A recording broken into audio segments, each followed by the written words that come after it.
আসসালামু আলাইকুম। আজকে আলাপ করব আত্মশিক্ষা নিয়ে, যেটাকে আমরা বলি সেলফ লার্নিং। সেলফ লার্নিং জিনিসটা কি, এটা আগে একটু বোঝার চেষ্টা করি। সেলফ লার্নিংটা হচ্ছে নিজের চেষ্টায় শেখা। মানে আপনি তো যেখানে আসলে কোনো শিক্ষক নাই, মানে সবসময় আপনি সব বিষয়ে কিন্তু শিক্ষক খুঁজে পাবেন না। আর আমাদের একটা বড় শিক্ষক তো আছেই, সেটা হচ্ছে গুগল, ইউটিউব, এগুলো তো আছেই। সেটাও একটা বড় জায়গা শেখার জন্যে। আমি বলছি না যে সোশ্যাল মিডিয়াকে আমরা শুধু এন্টারটেনমেন্ট হিসেবে রাখবো, আমরা শেখার জায়গাটা যেন আমরা বেশি রাখি।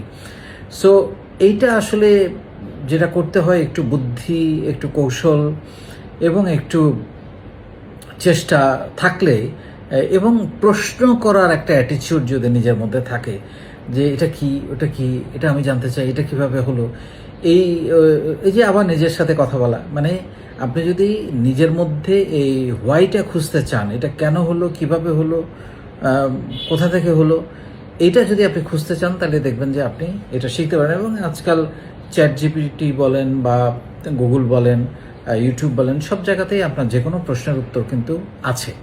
সো আপনার যখনই যেটা জানতে মন চায়, আপনি হয়তো সবসময় শিক্ষক পাবেন না বা সহপাঠী পাবেন না বা কাউকে পাবেন না, মেন্টর পাবেন না। আপনি যেটা করবেন, নিজে নিজে সেটা শেখার চেষ্টা করবেন। এবং সেটা শেখার জন্য এখন এই ডিজিটাল যুগে আসলে অনেক রকমের সুযোগ সুবিধা আছে।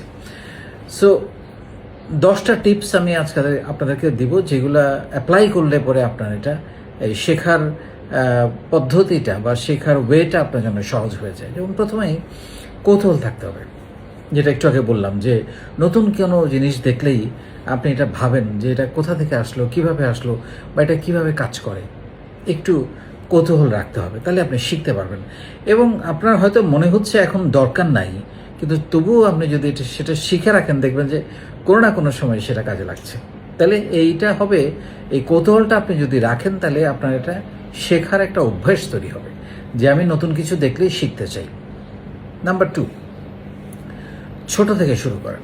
আমরা অনেক সময় চিন্তা করি যে এটা করব, এটা করব, 10টা বই কিনলাম, 5টা চিন্তা করলাম, 100টা ইউটিউব দেখব। এভাবে না করে আপনি চিন্তা করেন যে আমি ডেলি একটা ভিডিও দেখব বা ডেলি 1 পৃষ্ঠা পড়ব। আমি তো সবসময় বলি যে 1 পাতা পড়েন আপনি। সো আপনি লার্নিংয়ের জন্য ডেলি একটা ভিডিও দেখেন বা একটা পডকাস্ট দেখেন বা একটা কোনো একটা আলোচনা দেখেন বা কোনো একটা যেটা একটু আগে বললাম যে কৌতূহল থেকে এটা কিভাবে হয়, প্রসেসটা দেখেন। একসঙ্গে অনেক কিছু করতে চায় না, তাহলে পরে হবে কি, আপনার কোনোটাই শুরু করা হবে না এবং ভারী মনে হবে। সো ছোটো ছোটো করে শুরু করেন। আর যেটা বলা হলো যে এগুলো করার জন্য অনলাইন রিসোর্স আপনি ব্যবহার করবেন, তাই না?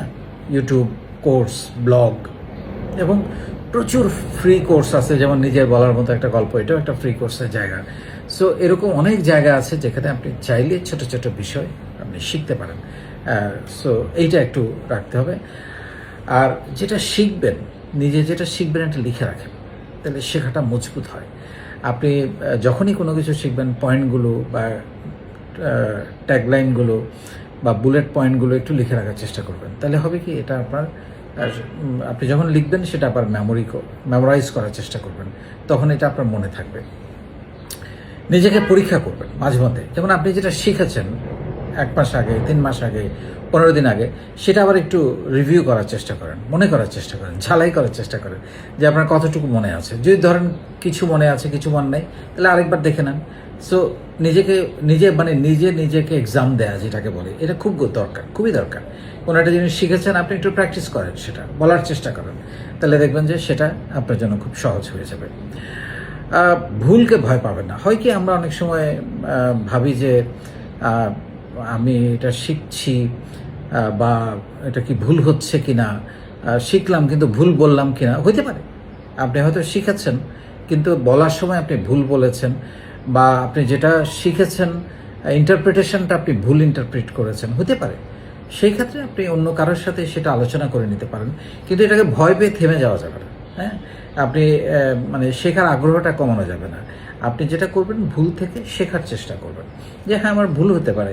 আপনি যখন দেখবেন আরেকজনের সাথে এটা আলোচনা করছেন বা কোথাও প্রেজেন্ট করছেন, বলছেন, সে হয়তো আপনাকে ধরিয়ে দিল, ধরিয়ে দেওয়াটাকে আপনি কখনো ইগোতে নেবেন না যে ওরে আমার ভুল ধরিয়ে দিতে আসছে, হইতে পারে, সব কিছু তো সবাই জানবে না। তারপর হচ্ছে শেখার জন্য নিয়মিত একটা সময় বের করুন। যেমন আমি ব্যক্তিগতভাবে লাঞ্চ টাইমে, যেমন এই যে এখন ভিডিও করছি, লাঞ্চ টাইমে আমি চেষ্টা করি খেতে খেতে বা খাওয়ার আগে পরে একটা ছোট 1 পৃষ্ঠা পড়তে বা কোনো একটা ভিডিও দেখতে বা কিছু একটা শেখার চেষ্টা করি আমি।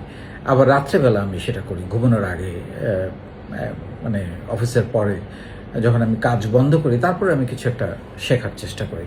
সো সময়টা ঠিক করা, কেউ হয়তো সকালে করতে পারে, এটা যেন একটা রুটিনে পরিণত হয় যে এই সময়টা বাজলেই যেন মনে হয় আমি কিছু একটা সেদিনের জন্য শিখবো। আপনি 15 মিনিট করেন, 10 মিনিট করেন, হাফ অ্যান আওয়ার করেন, কিন্তু করেন। হ্যাঁ, এটা হচ্ছে গুরুত্বপূর্ণ।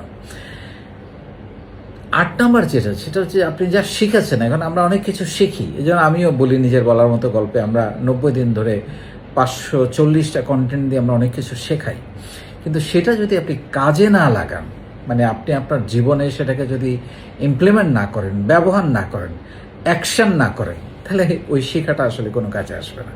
সো আপনাকে শেখাটাকে কাজে লাগাতে হবে, এটা খুবই খুবই গুরুত্বপূর্ণ, শেখাটাকে কাজে লাগানো। নাইলে সমস্ত শেখা জানা ব্যর্থ হয়ে যাবে যদি সেটাকে আপনি কাজে না লাগান, সেটা খুব গুরুত্বপূর্ণ।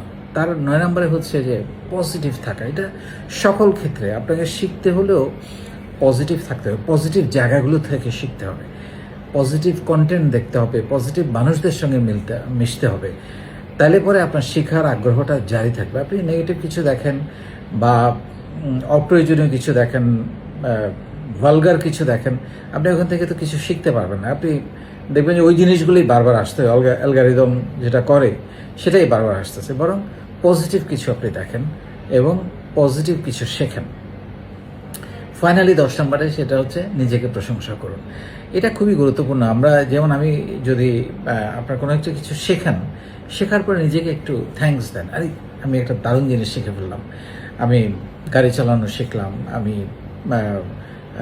স্পিচ দেওয়া শিখলাম, আমি প্রেজেন্টেশন শিখলাম, আমি ভালো কথা বলতে পারি, আমি